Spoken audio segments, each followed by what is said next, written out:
And we're live. Hi, everybody. Welcome to the Mirror Gaming walkthrough, where we share the weekly news full of our spicy takes and juicy gossip. We've got some really interesting topics this week, including Project Q, no longer called Project Q anymore. It's called the PlayStation Portal, and newsflash, it's bad. We've also got Gamescom opening night live, which happened last night, and we are going to go through all of the trailers that we saw there, as well as it wouldn't be a walkthrough without some FIFA news when Lewis is here. So we'll be going over EAFC 24 not having a share transfer market, but not before we roll the credits.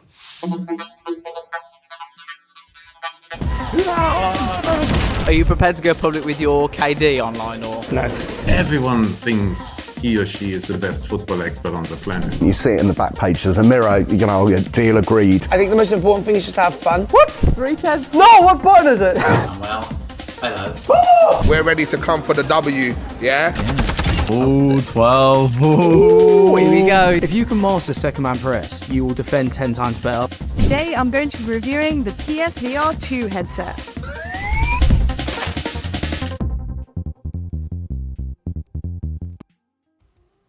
Hi guys, welcome back. Today I will be your host, Jasmine, Mannan, gaming content creator here at Mirror Gaming, and I'm joined by fellow gaming content creator Lewis Barton. How are you doing today, Lewis? Your microphone's muted. Oh no, don't do this to me. Hello. There we go. Hello. We can hear you. Go for it. How are you doing today? Okay. Yeah, I'm doing good. Yeah, glad to be here. A bit different compared to usual, just two, but I think we're going to get through it quite well. Yeah. Yeah, unfortunately, the rest of our team is off. We've got Nathan on holiday for his brother's wedding, and then we've got the rest of our team over at Gamescom in Cologne, getting all of the previews done for us over there, seeing all of these games firsthand that we'll be speaking about later on.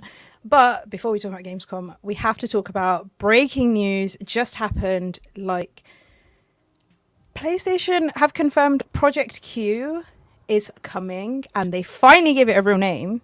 It's called the PlayStation Portal. It was originally announced earlier this year, and it will be a cloud streaming device that allows you to play PS5 games portably. However, now it's called the PlayStation Portal. It's going to retail for £199.99, also $199.99. No Australian pricing confirmed just yet. And here's the thing that I find interesting. They announced this alongside two pairs of headphones. They did a big blog post. They were like, oh yeah, PlayStation Portal is coming, and we've got these headphones coming. Right. Thanks for that, Sony.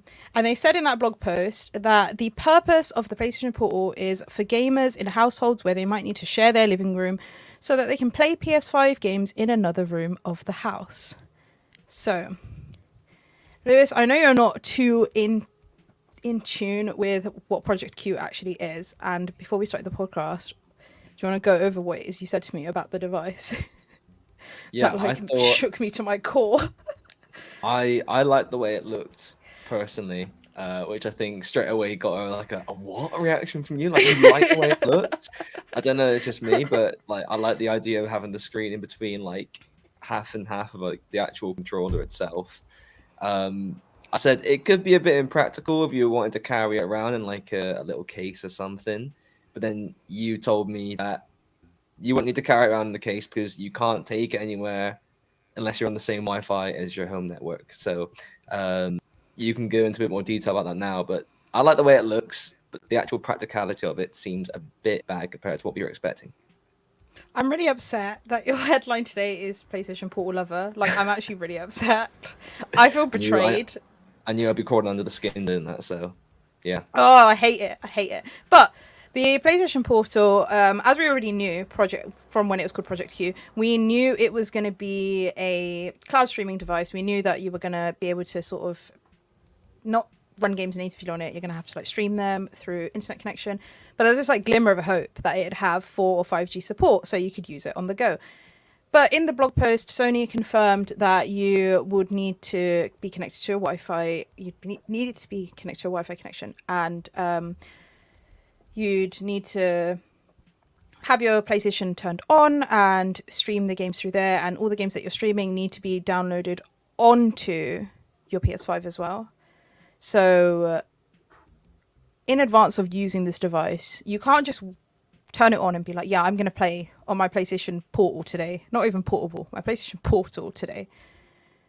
Oh, I don't have the game installed that I want to install on it. Okay, so I need to go downstairs, turn on my PS5, install the game, wait for that to install. Then I need to leave my PS5 on, drive up my energy bill so my mum can have a go at me, and then play on my PlayStation Portal just so I can sit in my room and do it. What's the easier option? Just sitting in your living room and just playing on it?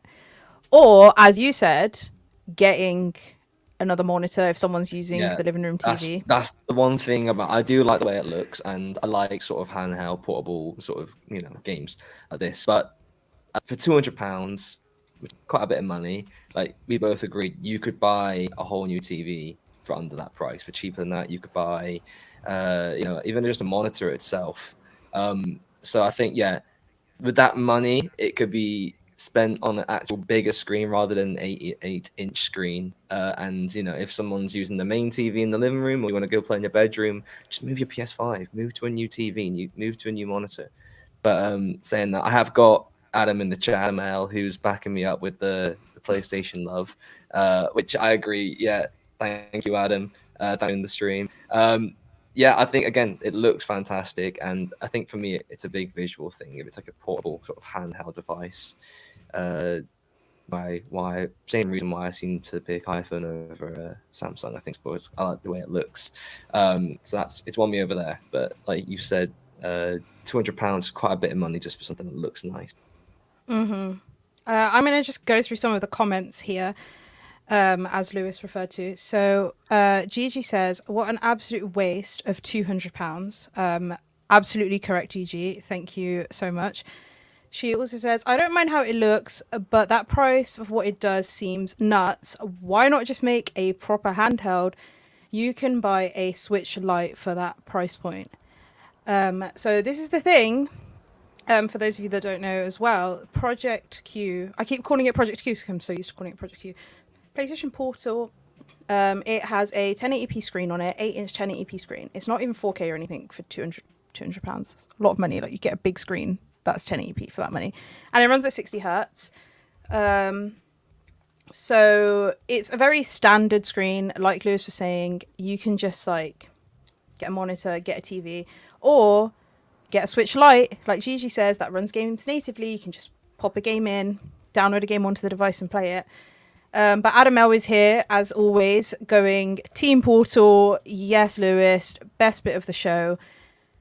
Adam L is always here to get under my skin. He's always here to just say the exact opposite of what I'm saying, just to annoy me. I know that he's not actually Team Portal. There's no way anyone is actually Team Portal right now. I know you and Adam. Yeah. Both of you guys are doing this just to annoy me. Yeah. No, I can say, again, I like the way it looks, but when you think of a portable handheld device, so you can take it on the go, you can use it when you're not at home, it just seems pointless having a portable handheld device which can't be used when you're not really in even the same house or room or area as your home Wi-Fi or your PS5. So yeah, I think it's got its pros and it's got its cons, but it's definitely from first glance more cons than pros. Yeah, definitely. I think the fact that in the blog post, Sony literally gave a use case for the device saying it's for gamers in households where they might need to share their living room and play PS5 games in another room of the house. I feel like when you make it, if that's what the use case is that you're giving, then that's a bad sign. Like, the only thing you can think of is when you want to play PS5 games in another room of the house. Here's one thing that might shock you. I don't know if you know this, Lewis, but you can actually download an app on your phone called PlayStation Remote Play and play PlayStation games on your phone in another room in your house already. And most people already have a phone. Right, so my phone is an iPhone 13. Here it is. That screen is not going to be much smaller than the screen you're getting on the PlayStation Portal. So it doesn't make sense why they made this, to be honest. I get the idea of wanting to make the handheld device like... Let me add something here, right? So you need a PS5 to be able to play. You know what comes with your PS5, right? a DualSense on. controller, right? You get it with the PS5. Do you know what you can do with this controller? Tell me. You can connect it to your phone via Bluetooth. Okay, so just to get this right then, I Okay, can go play on. with my DualSense controller and this phone, which is an 8 screen, but it's not too small. I can do that already, having not put anything more than P5, and now they're expecting, pay £200 more and you get the exact same thing, just joined together and a little bit bigger. Yeah. I'm glad you get it now. Yeah. And like, okay, no, fair enough. I'm getting it now. Again, the name was just to get under your skin. I like the way it looks, and that's the only thing I can think of. But I used to have the PSP, and I was a big fan of it. Again, that's because it was a device you could take anywhere. Long car journeys. That's always what I used to play. Yeah, 100%. And that's the thing. Like, you can't use this anywhere. It seems a bit pointless. Yeah, 100%. My first like portable device was a Nintendo DS, and then I never ended up having a PSP. But the whole point of those types of devices, especially when you're a little kid, is literally sitting in the back of the car while your parents are driving places, right? So this device, I feel like it would have been a little bit more successful during lockdown, right? When everyone was at home, when people were busy, the living room was always going to be like, someone's watching TV or someone's playing something if you're living with like a big family, right? So then being able to use this in another room in your house during lockdown, I think would have been helpful. But Sony, did you know that lockdown was literally like 2 years ago now? Like, it's not happening anymore. So like, what are you doing? Back. It's not going back. And I feel like as well, a lot of people are probably going to buy this just by looking at it and thinking, the PlayStation 5 like device which you can use on the go. I'm gonna get that. Not do much research, which fair enough. That's their own fault for not doing much research. But if you look at that, it looks similar to the Switch. You buy that just thinking, all right, I can use that on the go. Then they'll get it and they'll be disappointed. And I just can't see it doing very well. It's gonna be one of those items that like it's a luxury item to have. Like if you have that, it's a bit stupid. But if you can afford it, go for it. But it's not something that's if you're looking to play it all the time, play on your actual PS5 rather than playing on this 8-inch or 10-inch or 8-inch screen. 8-inch. 8-inch. Okay. Yeah. Exactly. Yeah. Yeah. It's literally smaller than like an iPad or something, and I feel like a lot of people nowadays have iPads or tablets, and you can just play PS Remote Play on there. Could you download that app that you were talking about earlier on an iPad? Yeah, PS Remote Play. You can download that on an play iPad. It on a bigger screen with a separate controller without paying more money than you already have for PS5. Yeah. Okay. Yeah. Okay. Well, I need to change the name. I'm no longer PlayStation Portal lover. I'm on your team now. I'm PlayStation Portal hater. Thank you. Yeah. And the thing is that like you need to have your PlayStation. You need to have the games installed on your PlayStation as well. And I think like one big thing that people are constantly complaining about with PlayStations, and I'm sure is the case with Xboxes as well. I just don't have an Xbox to complain about it about. There's not enough memory on it. Like you need to be constantly installing and uninstalling games all the time to make stuff fit. Unless you're installing like an SSD or another hard drive or whatever. It is just like a nightmare. So now to be able to play a game on your brand new PlayStation Portal, mum just got me this for Christmas or whatever. I'm gonna play some games on it. I feel like there's certain games that you want to play sat in front of a TV, right? Like with your controller in your hand, sat on the sofa. And then there's different types of games that you want to be playing in handheld mode. It's not going to be the same thing for the most part, in my opinion. So now I'm going to need to go and find those games on my PS5. What games I want to be playing on handheld mode. I'm going to need to wait for them to auto-install. And then I can finally play them on my PlayStation Portal. And later on, I'm like, oh my god, the new Spider-Man just came out. I want to install it on my PS5. Oh, I don't have space because I have these like 5 trillion games that I'm always playing on my PlayStation Portal. No, do you know what? Not even true, because I wouldn't have a PlayStation Portal, first of all, and second of all, I wouldn't even be using it. Forget this analogy. It's done. It's done. This is like that Christmas gift that you get that like you beg for as a kid, like you beg for before it. You'll use it like 3 times and just stop using it again. Then your mum asks you like, why are you never using your PlayStation Portal? I spent good £200 on that, and you're like, oh mum, like it's useless. It doesn't do anything anyway. And then she gets angry with you. You'll trade it in for a TV somewhere or something, and it's going to. We got Adam L in the comments saying Jasmine is indoctrinating everyone against the PlayStation Portal.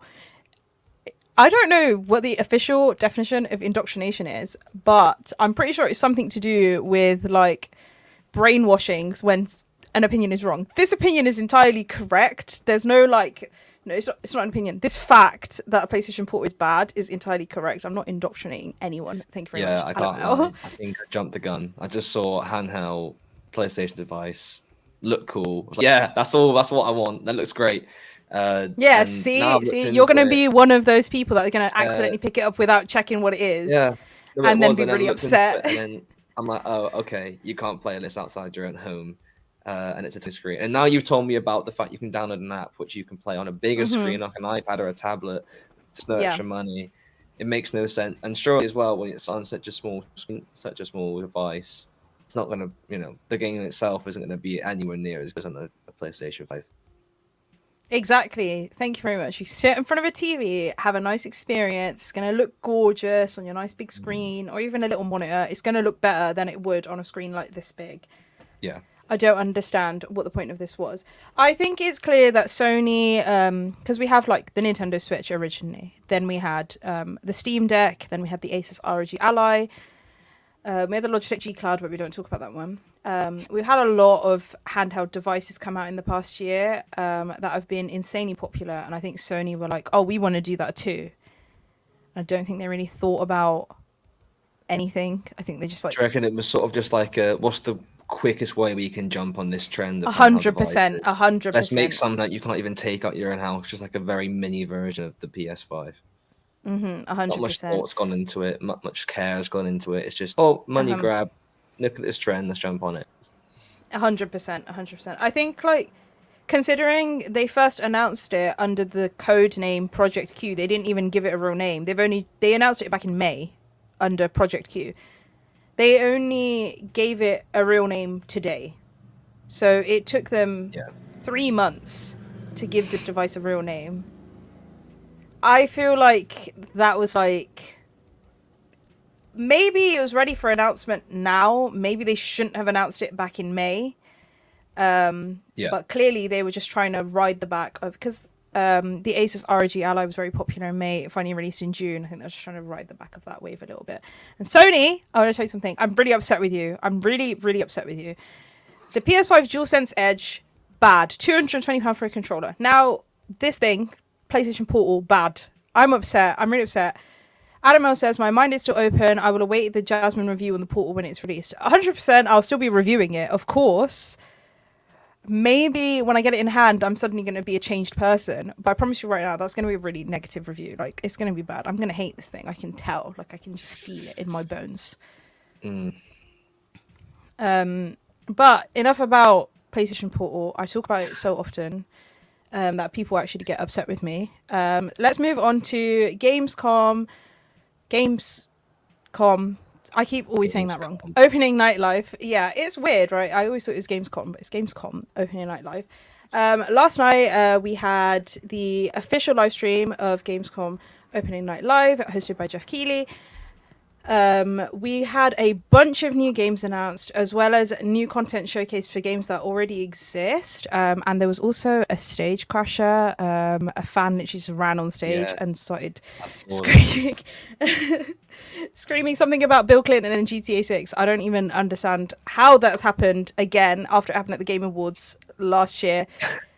They need better security at these events, I'm just saying. Like, he had enough time to repeat whatever he was saying multiple times before security came and got to him. That is scary. But we've got a big long list of games that were confirmed. I'm not going to read them all out all at once because people are just going to like lose focus. Instead, we're going to go through each one and talk about our opinions on them. I'm going to pop the stream on here as well, just so it runs in the background in case some of you guys haven't seen the trailers. I'm going to go in order of announcement, just because that's the order that I have my opinions in. Yeah. And you've watched all of the trailers, right, Lewis? You've got opinions. I watched all the trailers. I've given them on a watch. I've got my opinions. Definitely got my opinions. Yeah. Okay. Okay, good. Let's start with the first thing that they announced was Little Nightmares 3. And I don't know if you've played any Little Nightmares games before, right? No, I haven't, and I obviously assumed that there would be more because it was 3. But Yeah. I can't lie.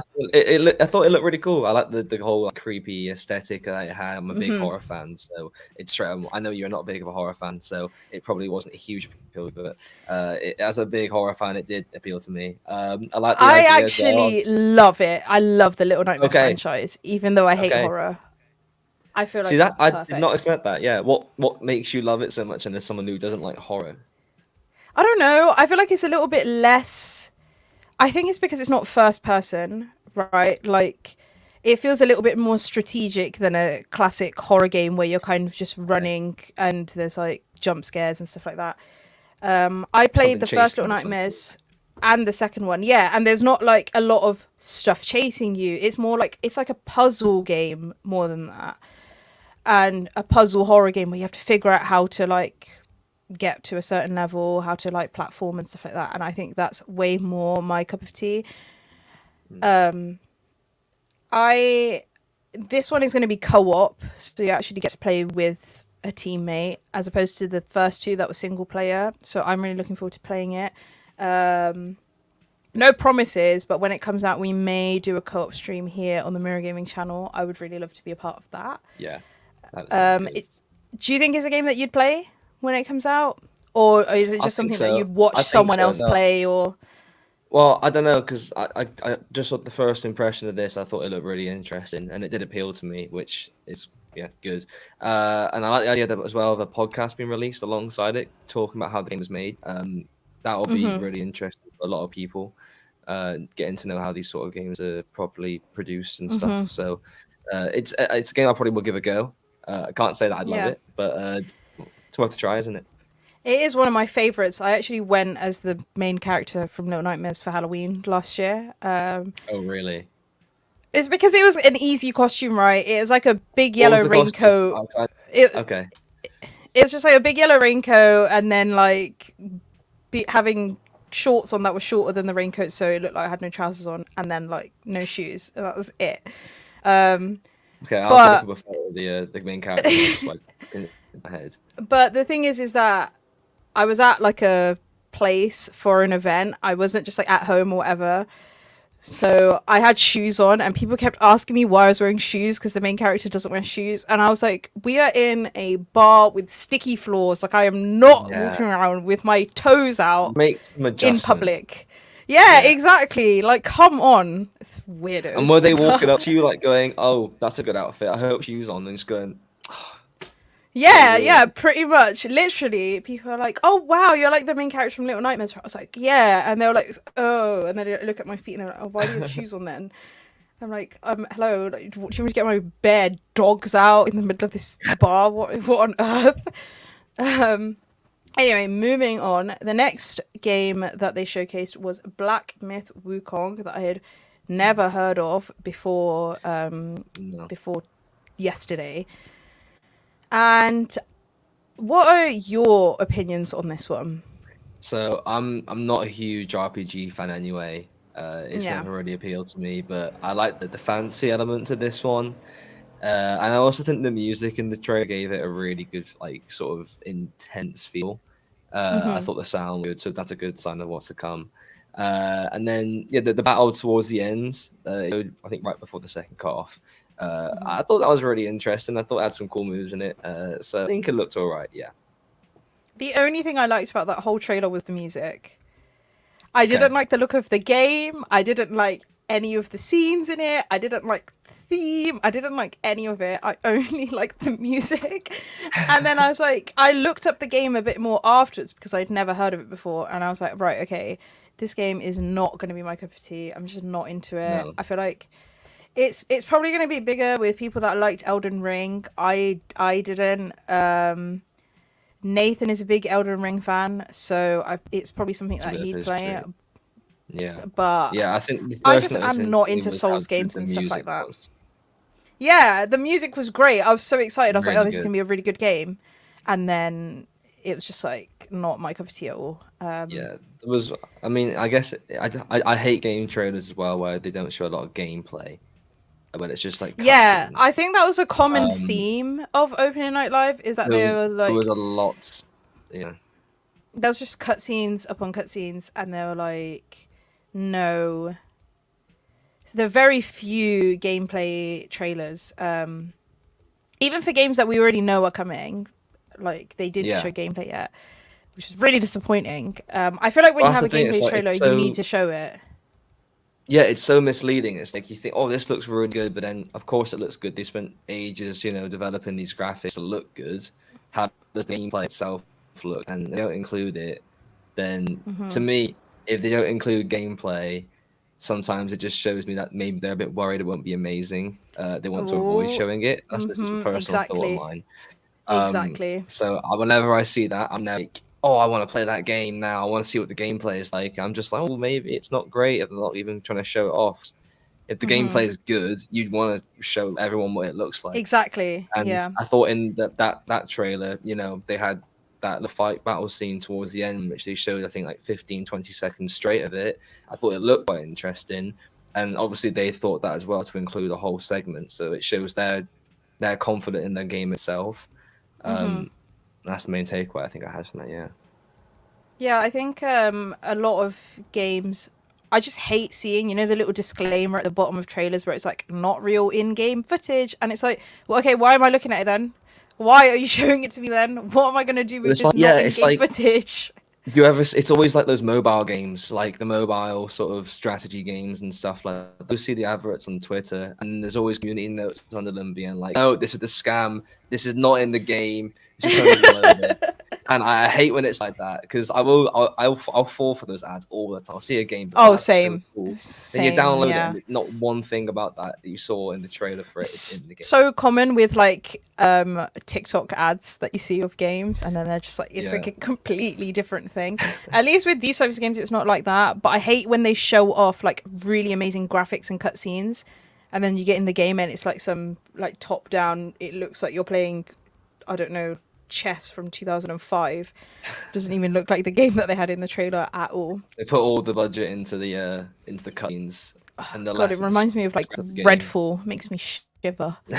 The next game that they showcased was Killing Floor 3. I don't know if you have ever seen the other Killing Floor games. Avoid Killing Floor because it's like really not my cup of tea. Obviously, that's all I can say. Like I don't even have words to describe how much I dislike it. But what did you think of it? Yeah, I played the second once. Because a friend had the game, and I played it once, and I wasn't a big fan of it. And this trailer did not interest me much, to be honest. Again, I'm sure there'll be some people out there who love it.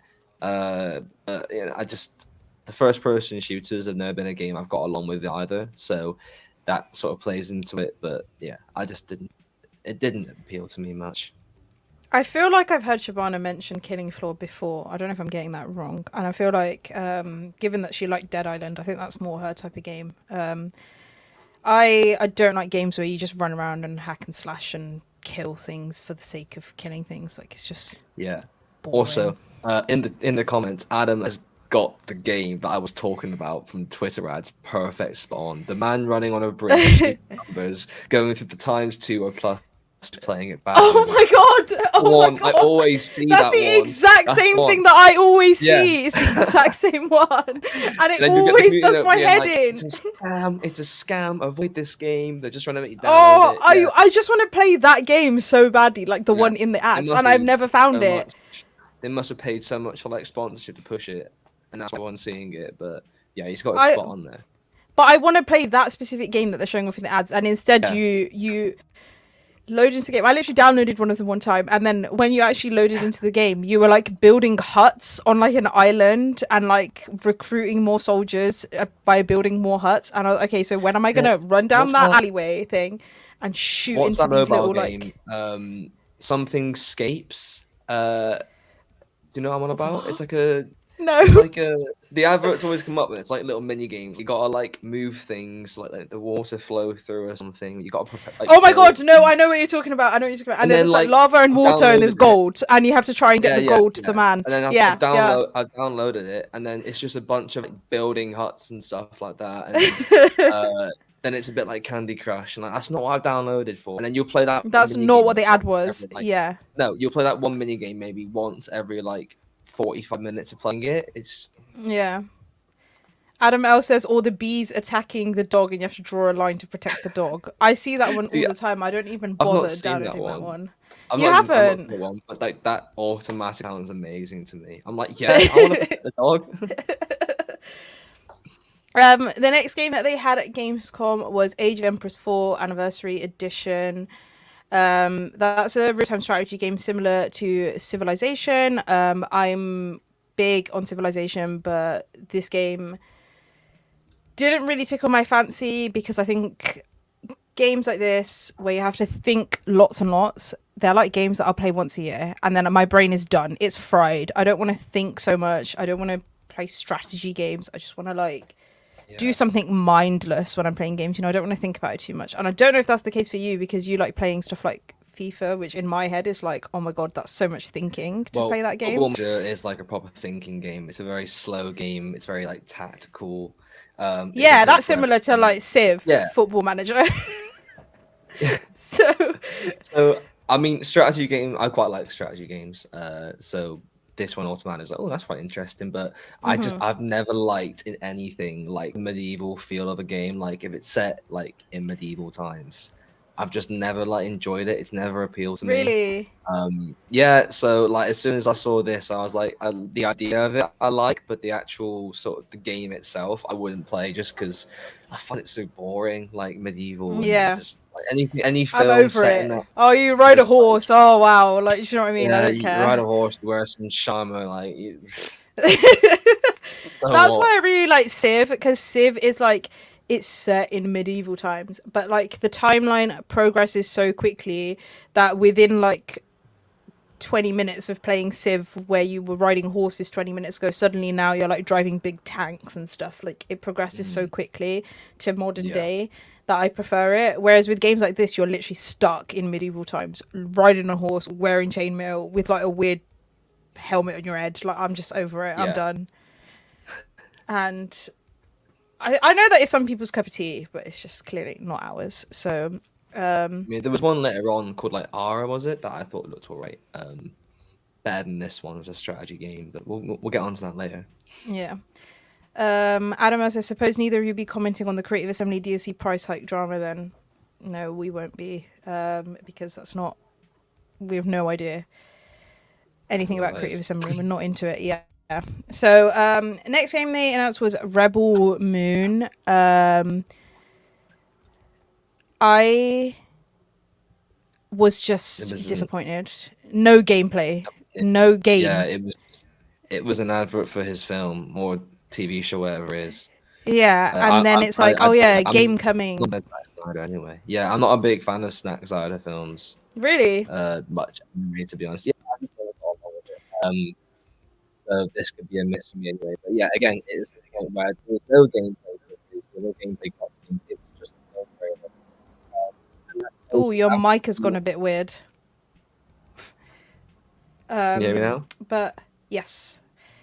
Okay, yeah. I don't understand how you can put a trailer for your movie into a Gamescom lineup. It's do you know the title of the event is Gamescom? And then you have a trailer for your movie.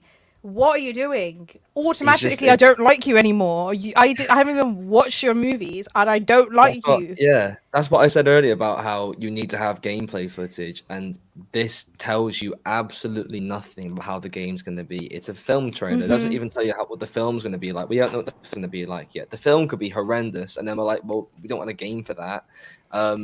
If the film was already out and people loved it, and then they were like, oh, we're bringing a game, we don't have a trailer for it yet, but, you know, if you haven't seen the film trailer, here it is. Fine, fair enough. I don't even know if the film is good.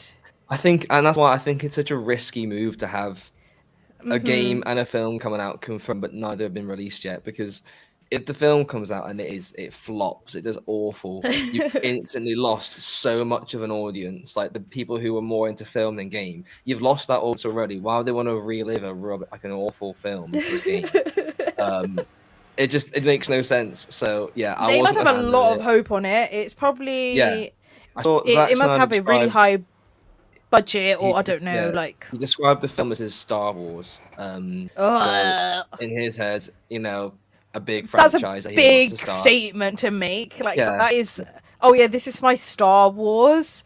I would never say that about anything that I was ever releasing in my life. Like I would be way too scared to call something my Star Wars. Yeah.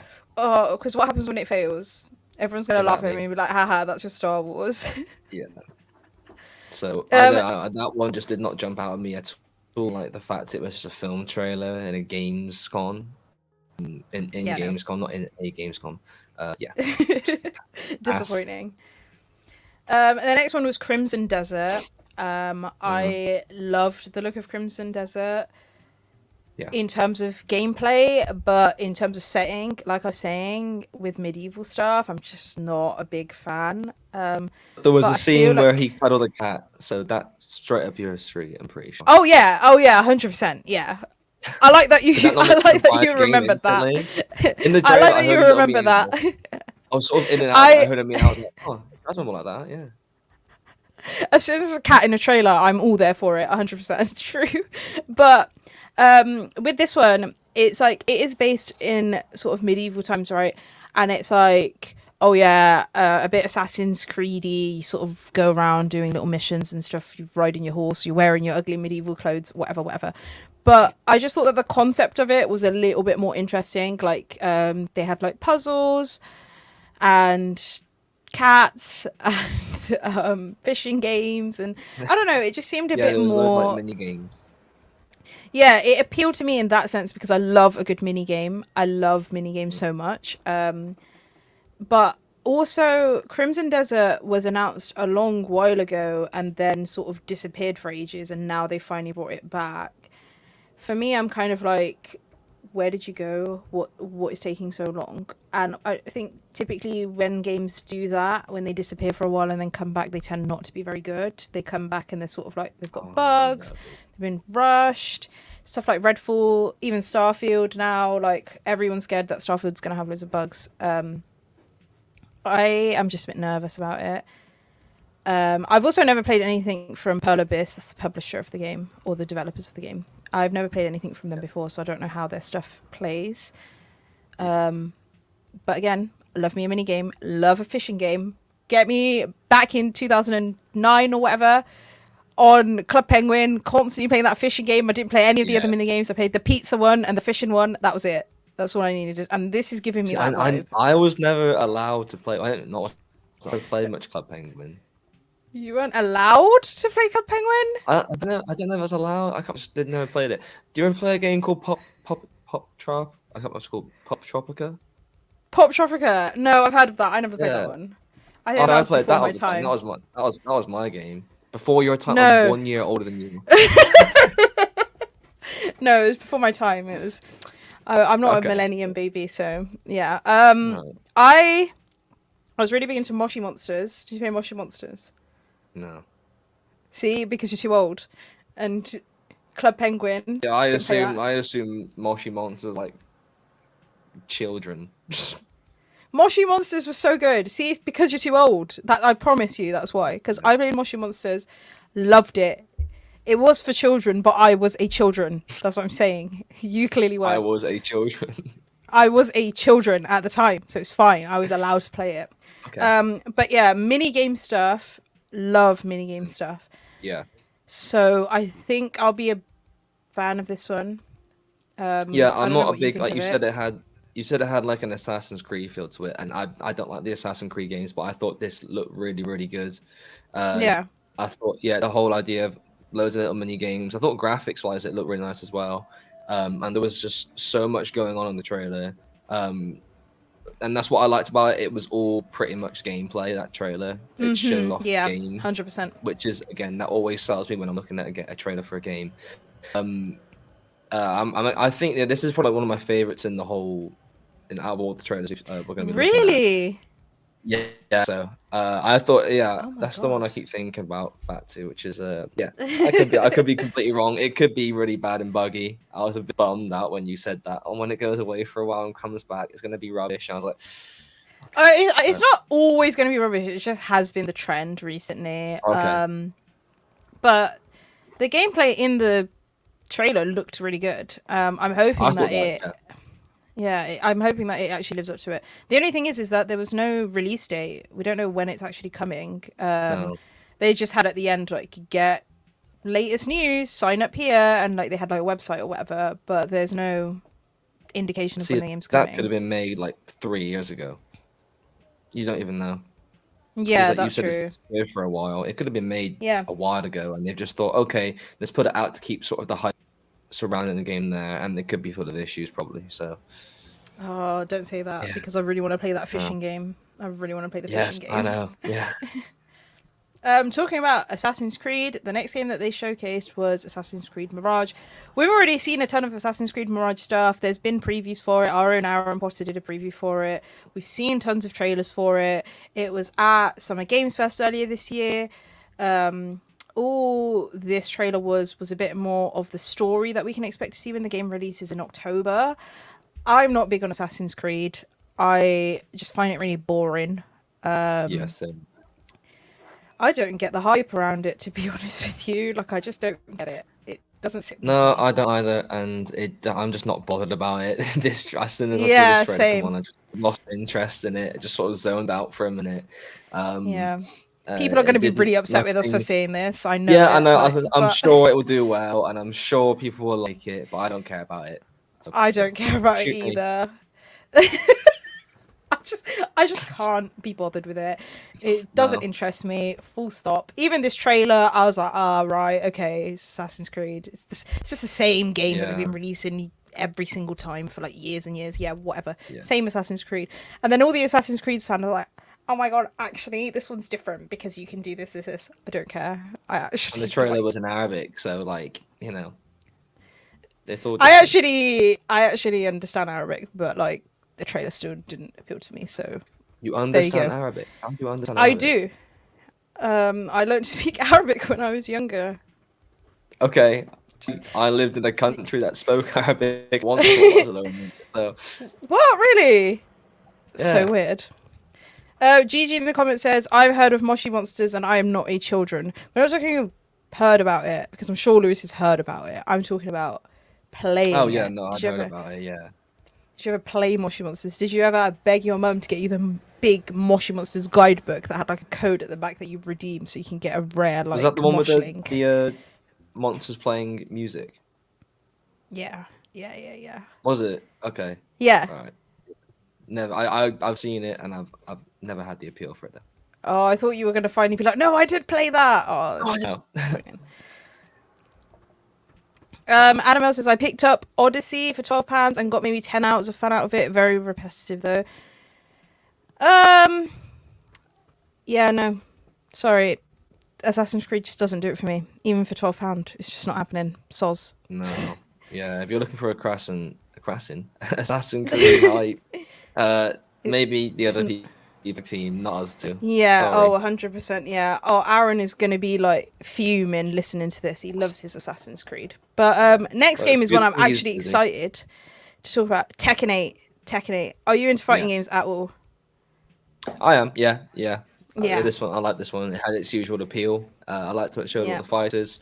And I haven't played these games in ages, to be honest with you. And I think the whole like arcade side of it new, or has that always been in the game for a while now? It's kind of always been there, arcadey like bits for Tekken. Because like there's little arcadey characters and so I thought that was really cool how you can have because it's an arcade game. Like these fighting games, Street Fighter, Tekken, Marvel vs. Capcom, stuff like that. They're all like arcade based games, so they have like that really nice feel. And I think like for me, I've started getting back into my arcade games recently just because they opened an NQ64 near me recently, which is like a big arcade gaming bar. Yeah. And suddenly I'm like there every single weekend, sitting on Ms. Pac-Man, like beating the high score.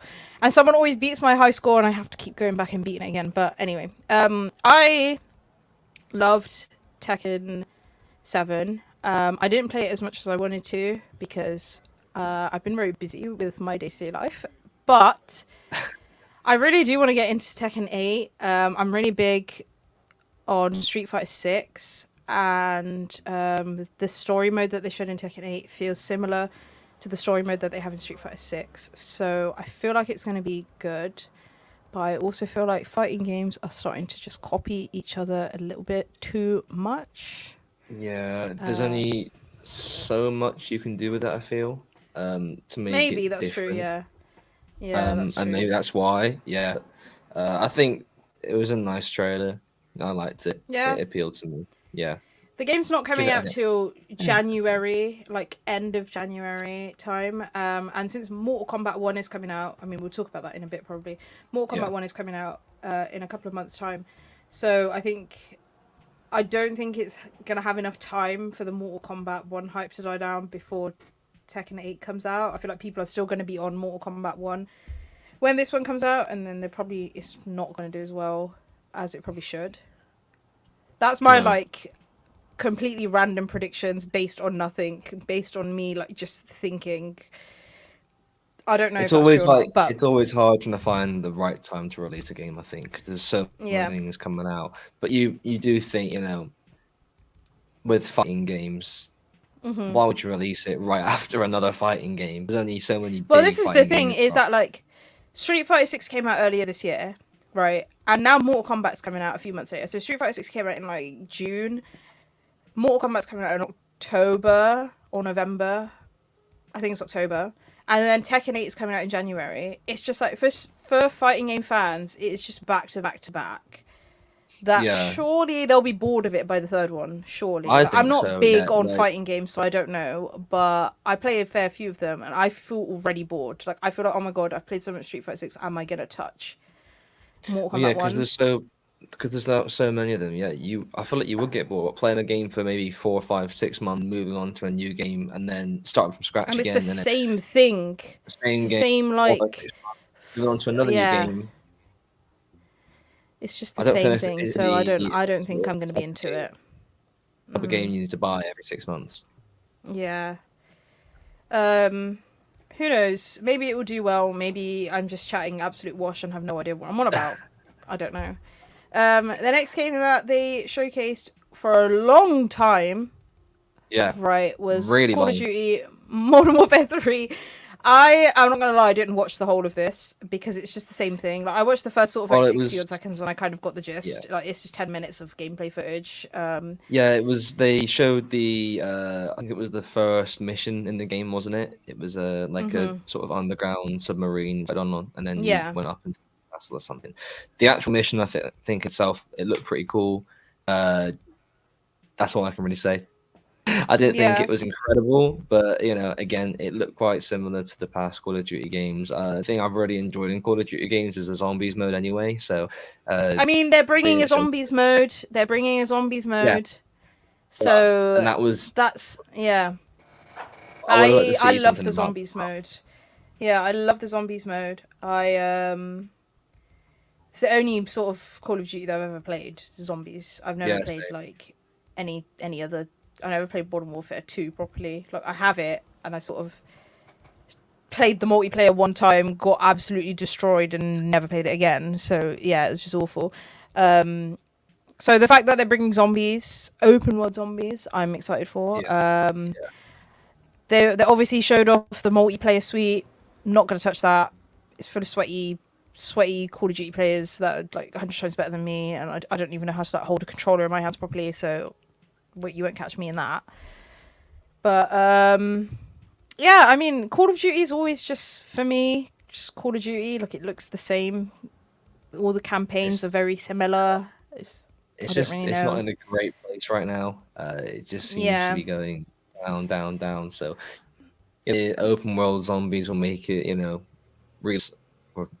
realize some of the hype.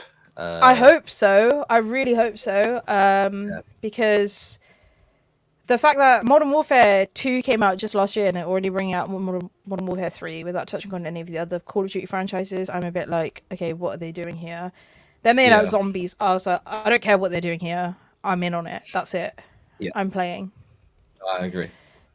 Yeah, I'm looking forward to that. The campaign just kind of looked the same as every other Call of Duty campaign, so I don't know about that. There's so many more games. I'm going to actually skip a couple. I'm going to skip over Nightingale. I'm going to skip over Zenless Zone Zero, unless you have anything you want to say Zenless Zone particularly Zero about did this. not interest me at all. Hard pass. Okay. Then there was like The Crew and the Expedition of Mud Runner. Those didn't interest me at all, to be honest. So. Yeah, okay, we'll skip those ones. I'm going to skip Lords of the Fallen as well, probably to gaming content creator Aaron Potter's dismay, because he's a big Lords of the Fallen fan. I am not. I didn't interest me. What I want to talk about is Sonic Superstars. Yeah.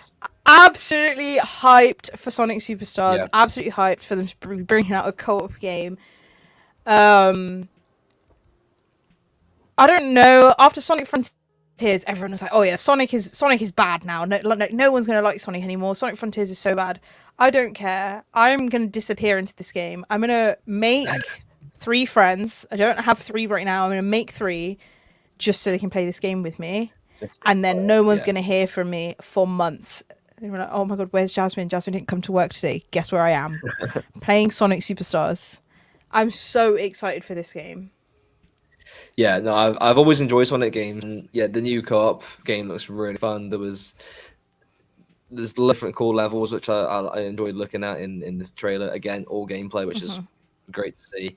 There was one scene in the trailer showing off like an 8-bit or like a Sonic, Knuckles and Tails, I think it was, who was like rocket ships. That was like a really cool little thing as well. Yeah, I am really looking forward to it. They had like some character customization-y elements, and I was like, yeah, that excites me. That's probably the most boring part of it all, but that excites me. And it's coming out in October. It's not even that far away. When they first showed it off, I thought we were going to have to wait for ages, but here we are. Hopefully, we can convince.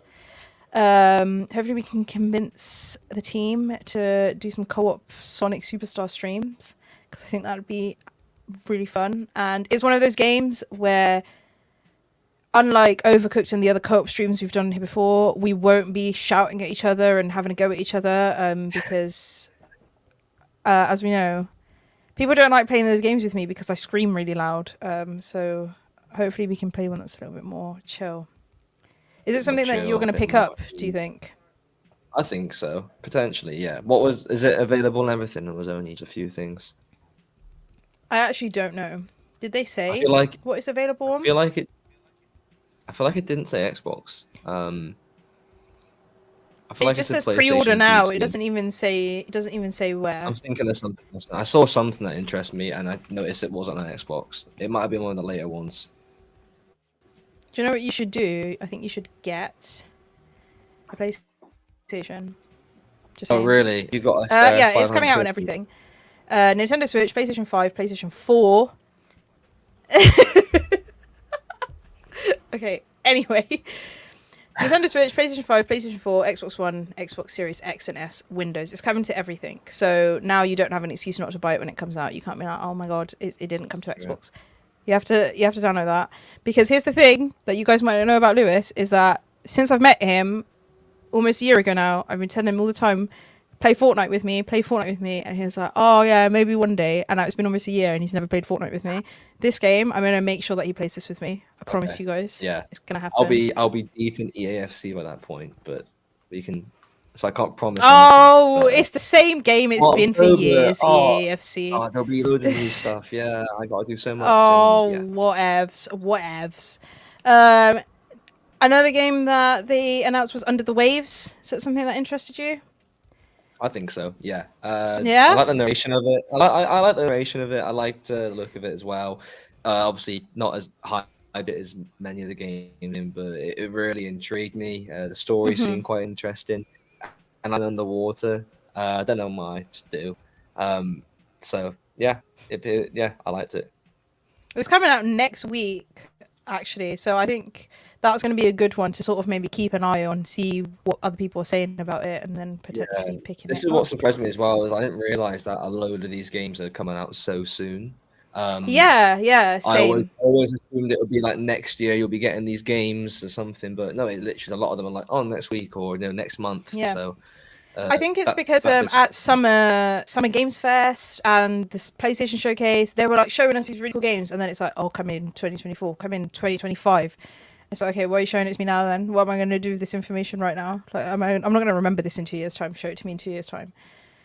So that's why I really like Gamescom opening night live, is because most of it is stuff that's coming out before the end of this year, and Gamescom always happens at the end of August. Yeah. So you know that you're getting these games for the most part in the next few months. Yeah. So Not going to be teased really for like exciting. 100 years. Like you. Yeah, exactly. Ugh, just does my head in.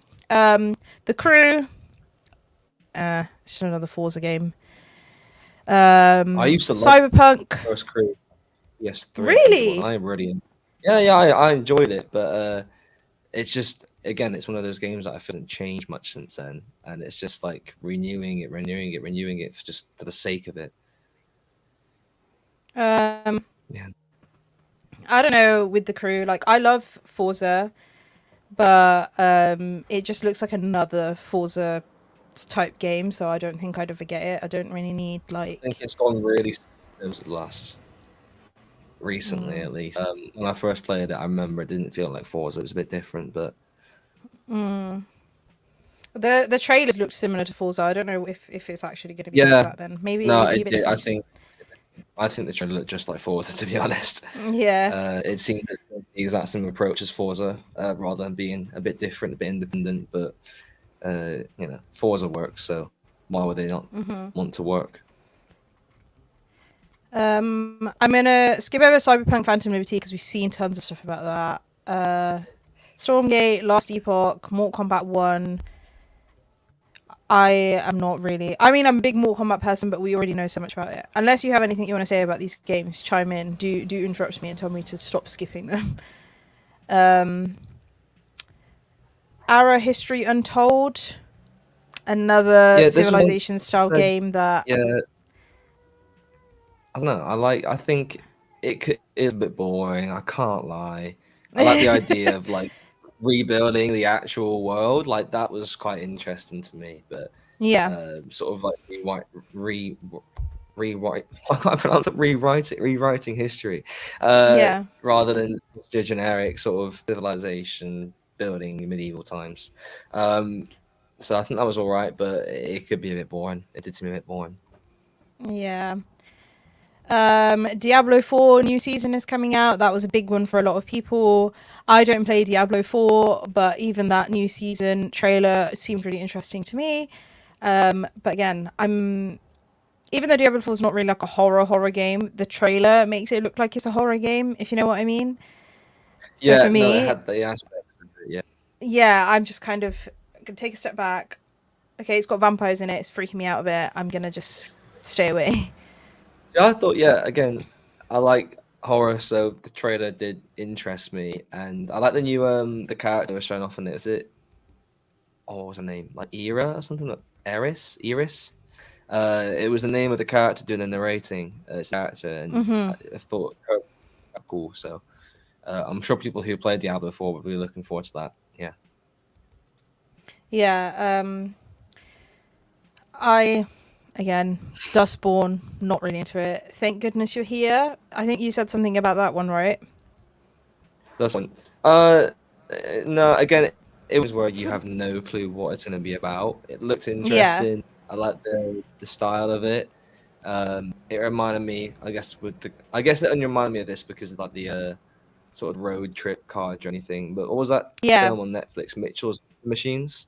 I have no idea. It reminded me of that film. People might have seen it. It's like a Sony animation film that came out really recently, and it looked the exact same sort of animation wise, and it was on a road trip. So it made me think of it. So that's why it got my attention. But I thought it looked quite cool. We haven't got a clue what it's about at all. Yeah, it was, definitely. The next one, thank goodness you're here. I think this looked really fun. I thought it looked really interesting. I like the little character in it. And the last title that they showed off was Alan Wake 2.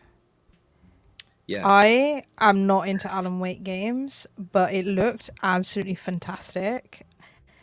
Again, not into horror games, but I thought it looked sick. The only thing that really caught me off guard, they were showing like live action stuff in the game trailer. Why did they do that? I don't know if that's like an Alan Wake thing that someone else will get and be able to explain to me. I didn't get it. Why are they showing real people in a gameplay / story trailer for a game? Again, this whole time I've been like, I don't like the whole real life stuff. Like the trailer for the Zack Snyder game, but then I thought it worked really well in this one. Actually, I thought the trailer was really, really cool. Again, I think the horror aspects were quite nice. I'd love to give this one a go. Definitely, I think it's just got me really excited. I've never played the first one, but I've never heard the first one actually. But the second one looked really good. So yeah, I've never played the first one either. Our colleague Scott McRae mentions Alan Wake quite a lot. I don't know if it's because he's into it or if because he likes critiquing it. To be honest with you, I kind of like tune out when he starts talking about it because I don't know anything about it.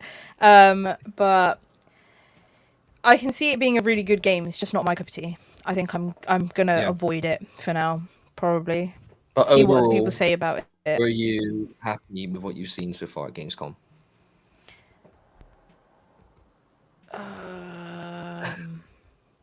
You could rate it out of 10. I'm not happy, but I'm also not unhappy. If I had to rate it out of 10, I'd probably give it like a 6. Like kind of in middle ground, kind of a bit like up from middle ground.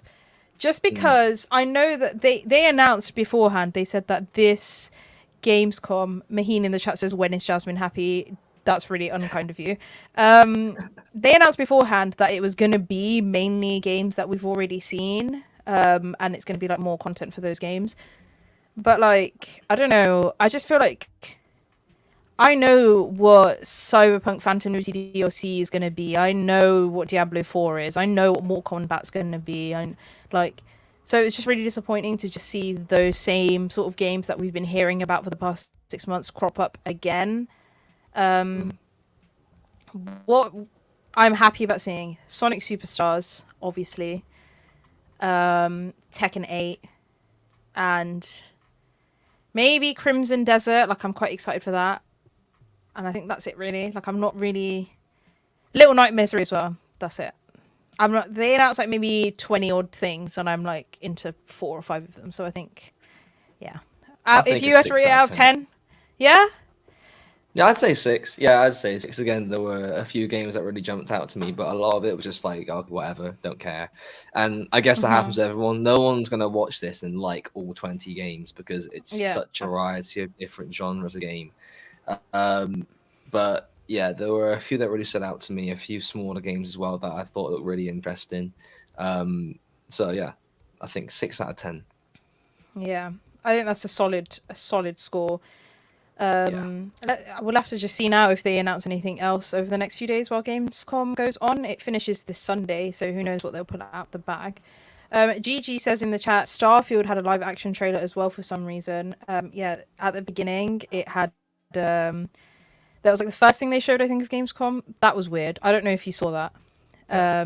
No, I didn't, but I can assume based off the game itself, it would be weird to have a live action trailer. Exactly. The whole point of the game is it's meant to be in space. It's not like they actually flew people up into space and then filmed a live action. Do you know what I mean? Like, you can just tell that they're stood in front of a green screen. Just show the moon landing clip, and then that's the same thing. Do you know what I mean? It just makes no sense. Before we wrap up, we've got one last thing to speak about. I don't know if you want to intro this topic, Lewis, because it's more up your alley than mine. But we know that EAFC 24 will not have a shared transfer market. Go for it. Explain whatever that means. Yeah, well, obviously EAFC 24 is coming out in September, end of September now, so only a few weeks away. And they have started going into deep dives about all the topics, all the new features in the new games, including Ultimate Team, which is the most popular one. In Ultimate Team, they introduced crossplay last year for gameplay, so obviously PC players could play against console players. It worked well in some ways, but there's also ways which it sort of backfired. A load of PC cheats were able to use sort of hacks to, take advantage of console players. Things like, making their team invisible in game to the other opposition. So if you were on playing PC, you couldn't see any player on another person's team. Or things like, when the game was a draw at 0-0, they could the game PC players, some of them, and they'd still get a win. So with EAFC coming out, there was rumors that they'd have a shared transfer market between PC and console. Now, the first thing this does positive wise is that it broadens the pool of players on the market. There's so many more options. But then with the PC hacks, the PC transfer market has been a bit of a mess for a while now. They put bots into the game that can purchase players off the transfer market before, I could by myself using a controller. So in sniping a player on the market to buy. So there are loads of rumors that in FC the transfer market would be joint between PC and console, but after we wrote a story about the rumors, we got told by EA exclusively that the transfer market will not be joint or shared in EA FC 24, which means PC players will have their own transfer market compared to console players. So the console market will be shared between Xbox Series S and X, Xbox One, PlayStation 5, and PlayStation 4. They'll all share the exact same market, whilst PC will be separate. My first thought is that this is because EA's anti-cheat software for PC is not up to scratch yet. There was problems with it last year, and obviously they haven't been able to fix it in time. I do think it's something they'll definitely try to implement in the future. It makes sense to have one big transfer market for everyone, but that only can happen, the anti-cheat system was properly working, and there was no way for PC players to take advantage of console players. This reminds me a lot of like buying trainers. I don't know Buying why. trainers? But it feels like resellers. Yeah, I didn't realize that there was this big of an issue with EAFC's transfer market, or I guess FIFA's transfer market historically. I kind of never really thought about, okay, certain players obviously have more value and therefore people are setting up bots to snipe them is insane. That's what I'm saying. It feels like trainers, because that's what people do with really expensive trainers. They set up bots to snipe them, right? So they can resell them. Yeah, but it's the same because they'll be people are doing that in FIFA. That's so weird. Yeah, so they'll put bots into the game. They can pretty much then bin this, fix the market however they want. They can control the market. There could be a SBC, so a squad building challenge out in a game where it requires one French player and one player from Liverpool. If you haven't got a player from Liverpool in your club, you'll go to the transfer market to buy one. What they can do is, and when you look for this player, look for the cheapest possible. Just, who can I quickly buy for cheap, put in this team? What they'll do is they'll set up bots who will buy every cheap Liverpool player on the market who costs around 700 coins. And by doing that, they take them off the market, they're extinct, and then they'll price lock them at 4,000 coins. So they're making instant profit on all these really small items. And it just makes it really difficult to play the game properly. And it is just your shoe resellers, they'll have bots to make sure they get there ahead of you, and then they'll go and resell them for triple, quadruple the price. So it is the same. So with PC, there's always been issues with cheating, like I mentioned in the gameplay last year. Making their own team invisible for the opposition so they can't see them, quitting at draws and still getting the wins, giving whatever player they want in their team 5-star skill moves or weak foot when they don't have it. What happened is EA had the ability to turn off crossplay, so a lot of console players just turned it off. So they couldn't match PC players because, if you're entering a weekend league, which is where you can play 20 games, get rewards based on how many wins you get. If 3 of those games you enter and then the player quits automatically and they get a win, you get nothing. It's a bit of a waste of time. So I think the only way that they could make a transfer market which is shared work is by having that same ability of the transfer market to turn crossplay on and off, just to avoid any upsets in the future. I think realistically, all they need to do is work on their anti-cheat software, but it just feels like it's not really gonna happen, right? It sounds simple, doesn't it? But they've had this software for a few years now, and it still just hasn't worked. And there's always updates being made to it because PC players way around it, and they'll do some other new cheat, and then that'll get fixed, but then find something else to do. So it's just a big cycle. Yeah. So realistically, they wouldn't have a shared transfer market coming in the future unless there were options to sort of like turn off. Unless they fixed it. Like I said, when you combine the amount of console players and PC players, it makes a big player pool in the transfer market. So there's more options. It probably make it a bit cheaper having so many people putting in the players, which will work better in the long term for players. But it's just getting around that cheating from the PC players. Yeah, it's not every PC player. It's just a few. Yeah, but it's the few that make it. When it was gameplay, the only person who were really impacted by it were console players who were playing those people, and that was a very small amount. But then when you give them access to a shared transfer market, it's every single player in the game being impacted. Then so you need to make sure that can't happen. Yeah. I just didn't even realize that this was such a big deal in FIFA. Like I thought FIFA was literally just football, and now suddenly there's this whole like marketplace that I've never heard of, and people are like profiting off of the back of like sniping stuff. Oh my god, it's so strange. Sniping's always been the thing. Like, 'cause I'm a console player, so I've never really come across any cheats before. And sniping players will just be like, you'll keep searching the market at a certain price range until one person's listed a player on accident, maybe for really cheap. And when you list it for an hour, it'll be like you'll 59 minutes, 59 seconds. You go to buy it, and it's already gone because people are doing the exact same. It's an efficient way of building a team for cheap. It's also quite fun having to try and snipe players, and it's a bit competitive, I guess. But yeah, you don't want to have cheat in the game. It's the same for every game, isn't it? Yeah, definitely. And that wraps up all of our topics for the Mirror Gaming walkthrough today.